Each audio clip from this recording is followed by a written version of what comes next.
2026க்கான சட்டமன்ற தேர்தல் நடந்து முடிந்திருக்கக்கூடிய நிலையில் மே 4 அன்று வாக்கு எண்ணிக்கை நடைபெறும் அப்படின்னு சொல்லி தேர்தல் ஆணையம் அறிவித்திருந்தது.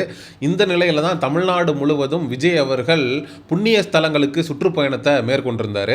திருச்செந்தூருக்கு விஜய் அவர்கள் சென்றிருந்ததை நம்மளால் பார்க்க முடிந்தது. அதுக்கப்புறம் சீரடி சாய்பாபா கோயிலுக்கும் விஜய் அவர்கள் நேரில் சென்று சாமி தரிசனம் அப்படின்றது செய்திருந்தார்.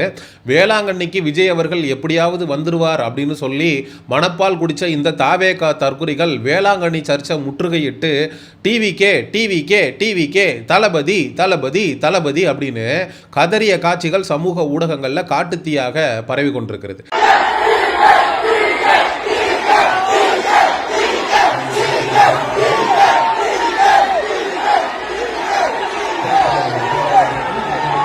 இதே போல தான் திராவிட முன்னேற்ற கழகத்தினுடைய தலைவர் மற்றும் முதலமைச்சர் மு.க. ஸ்டாலின் அவர்கள் கொடைக்கானலுக்கு வந்து சுற்றுப்பயணம் மேற்கொண்டிருந்த அந்த சூழ்நிலையில் கொடைக்கானல்லையும் டிவிகேன்னு இவனுங்க ஒன்றா கூடி கத்தி கதறிய காட்சிகள் சமூக ஊடகங்களில் ஆக்கிரமிச்சது.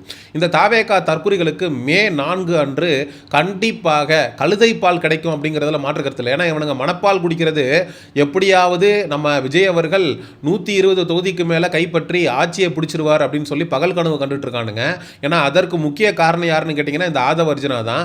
இன்டர்நேஷனல் லெவலில் எனக்கு லிங்க் இருக்குடா நொங்கு அப்படிங்கிற மாதிரி NDTV, India today, my axis India போன்ற நிறுவனங்கள்கிட்ட காசை கொடுத்து விஜய் அவர்களுக்கு சாதகமாக எக்ஸிட் போல் கருத்து கணிப்புகளை வந்து வெளியிட்டு தாவேகா தற்குறிகளுடைய நெஞ்சில் நஞ்சை விதைச்சிருக்கிறாரு இந்த ஆதவர்ஜனா. இந்த தாவேகா தற்குறிகள் விஜய் படம் சரியான தேதியில் ரிலீஸ் ஆகலைனாலே தற்கொலை பண்ணிக்கிட்டு செத்துருவானுங்க.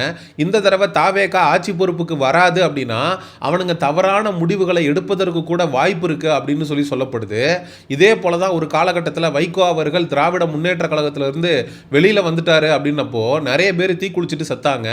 அதே போல இந்த தாவேகா தற்குறிகளை அவங்களுடைய பெற்றோர்கள் கண்காணிக்கணும். ஏன்னா இவனுங்க ரொம்ப சீரியஸா உளவியல் ரீதியா விஜய் அவர்கள் தான் அடுத்த சிஎம் அப்படின்னு சொல்லி ஒரு கற்பனை உலகத்துல வாழ்ந்துகிட்டு இருக்கானுங்க. ஏன்னா அப்படி ஒரு விஷயம் அப்படிங்கிறது நடக்க போறது இல்லை. ஏன்னா பாண்டே போன்ற நபர்களே விஜய் அவர்கள் வந்து ஒற்றை இலக்கத்துல தான் தொகுதிகளை கைப்பற்றுவார், 10 தொகுதிகளுக்கு கீழே தான் விஜய் அவர்கள் வெற்றி பெறுவதற்கான வாய்ப்பு இருக்கு அப்படின்னு சொல்லி பல அரசியல் விமர்சகர்களும் திறனாய்வாளர்களும் விஜய் அவர்களால 20% வாக்குகளுக்கு மேல வாங்க முடியாது, அதனால சீட் கன்வர்ஷன் நடக்கிறதுக்கு வாய்ப்பே கிடையாதுன்னு சொல்லிட்டு இருக்காங்க. சீட்டு கன்வர்ஷன் அப்படிங்கிறது குறைஞ்சது 30% மேலே வாக்கு வாங்கும் பொழுது தான் அந்த கன்வர்ஷன் அப்படிங்கிறது நடக்கும். இந்த தேர்தல் மே 4 வாக்கு எண்ணிக்கை நடைபெறும் போது தான் இந்த தாவேகா தற்குறிகளுக்கு ஒரு விஷயம் தெளிவாக புரியும்.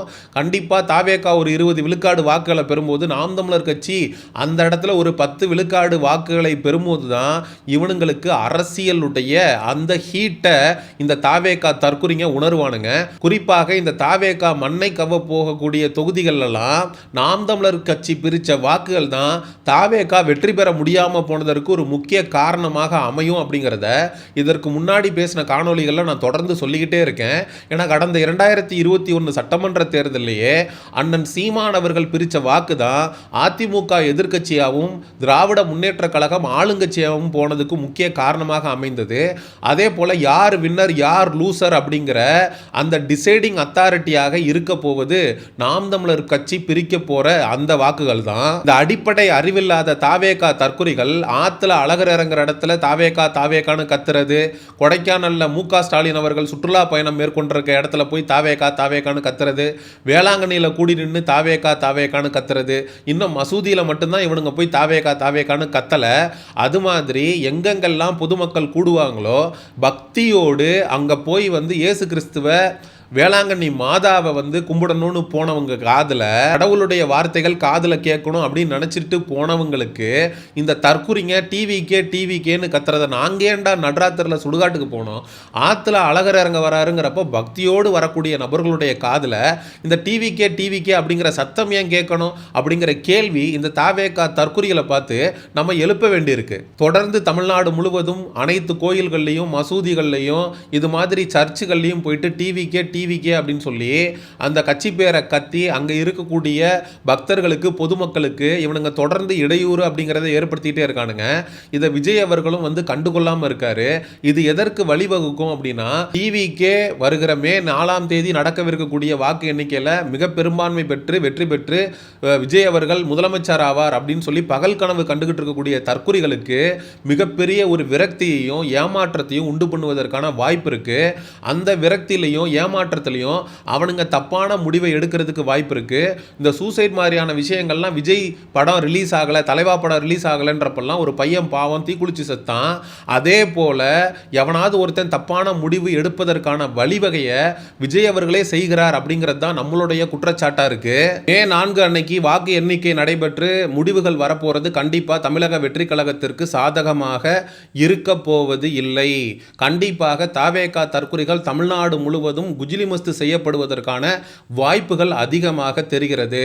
என்னதான் இந்த தாவேகா தற்குறிகளுக்கு எதிராக நமக்கு கடுமையான விமர்சனங்கள் இருந்தாலும் இவனுங்க எந்த விதமான தப்பான முடிவுக்கும் போறத நம்மளால வந்து அனுமதிக்க முடியாது.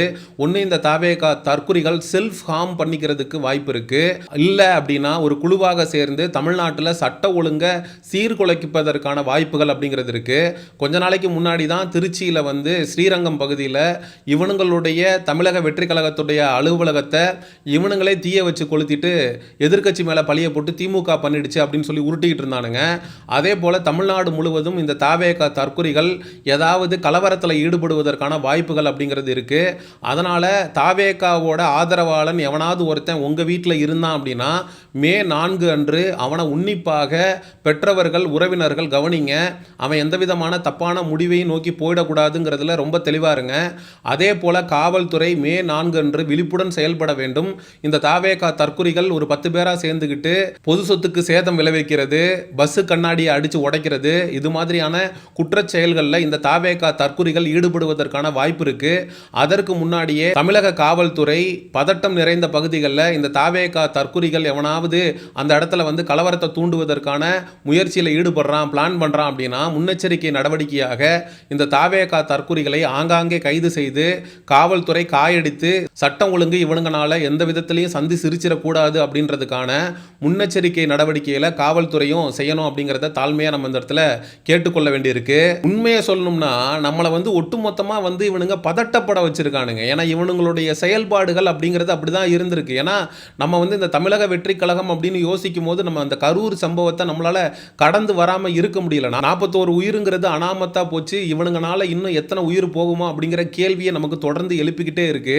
அது உளவியல் ரீதியாக நமக்குள்ள வந்து ஒரு பாதிப்பை ஏற்படுத்திருச்சு. மதுரை மாநாட்டில் கிட்டத்தட்ட ஒரு 3 பேர் செத்தானுங்க. கரண்ட் கம்பியில் அடிபட்டு கீழே வந்து ஒருத்தன் செத்தான், மாநாட்டில் வந்து ஒருத்தன் செத்துட்டான். அது மாதிரி தொடர்ந்து விஜய் அவர்களால் பலி எண்ணிக்கை அப்படிங்கிறது விஜய் அவர்களுடைய அரசியல் வருகைக்கு அப்புறம் 50க்கும் மேற்பட்ட நபர்கள் தமிழ்நாட்டில் உயிரை இழந்திருக்கானுங்க. 50 குடும்பங்கள் அப்படிங்கிறது தெருவில் நின்றுருக்கு. அப்படிங்கிறப்போ மே 4 அன்று விஜய்க்கு ஆதரவாக முடிவுகள் வரல அப்படின்னா இந்த தாவேகா தற்குறிகள் என்ன பண்ணுவானுங்க அப்படிங்கிறத யோசிச்சு பார்க்கும் போதே நமக்கு உண்மையிலே பதட்டமா இருக்கு. அந்த பதட்டத்தினுடைய வெளிப்பாடு தான் இந்த காணொளி பதிவு. தாவேகா தற்குறிகளுக்கு நம்ம வைக்கக்கூடிய கோரிக்கை என்ன அப்படின்னா, விஜய் அவர்களையும் தாண்டி இந்த 2026 சட்டமன்ற தேர்தலையும் தாண்டி உங்களுக்குன்னு ஒரு வாழ்க்கை இருக்கு. உங்களை நம்பியும் பெற்றவங்க இருக்காங்க, உங்களை நம்பியும் உறவினர்கள் இருக்காங்க, நண்பர்கள் இருக்காங்க.